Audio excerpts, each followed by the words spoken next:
అందరికీ నమస్కారం. నేను మీ చిలకమర్తి ప్రభాకర్ చక్ర శర్మ. మనకి 7వ తారీఖు 7 సెప్టెంబర్ 2025 రాహుగ్రస్త చంద్రగ్రహణం కుంభరాశిలో ఏదైతే ఏర్పడుతుందో ఈ గ్రహణ సమయంలో మనం ఆచరించవలసిన కొన్ని నియమాలు, చేసుకోవాల్సినటువంటి పరిహారాలు. ముఖ్యంగా ఈ గ్రహణ సమయంలో ఏ రాశులకైతే గ్రహణ ప్రభావం అధికంగా ఉందో అటువంటి వారు కావచ్చు, లేదా ప్రతి ఒక్కరూ కూడా గ్రహణ సమయంలో చేయాల్సినటువంటి ముఖ్య అంశాలు స్నానం, దానం, జపం, ధ్యానం వంటివి ఆచరించామని శాస్త్రం చెప్పింది. గ్రహణం ప్రారంభమయ్యేటప్పుడు అంటే రాత్రి 9:56 ప్రారంభమవుతుంది కాబట్టి గ్రహణం ముందు పట్టు స్నానం ఆచరించడం, గ్రహణ మధ్య స్నానం లేదా గ్రహణం అయిన తర్వాత విడుపు స్నానం వంటివి ఆచరించాలి.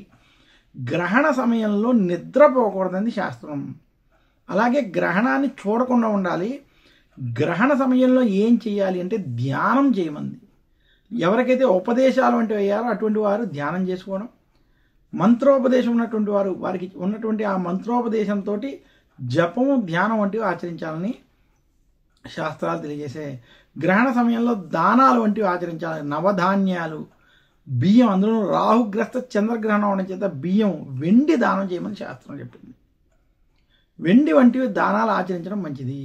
అలాగే గ్రహణ సమయంలో దుర్గాదేవిని పూజించడం, రాహు జపం వంటివి, దుర్గా జపం వంటివి చేయడం, అలాగే శివనామస్మరణ, విష్ణు నామస్మరణ వంటివి చేసుకోవడం చాలా మంచిది.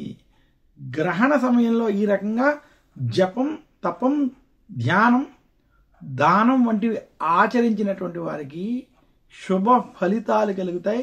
ఇటువంటి విషయాలని ఆచరించమని శాస్త్రాలు స్పష్టంగా తెలియజేశాయి.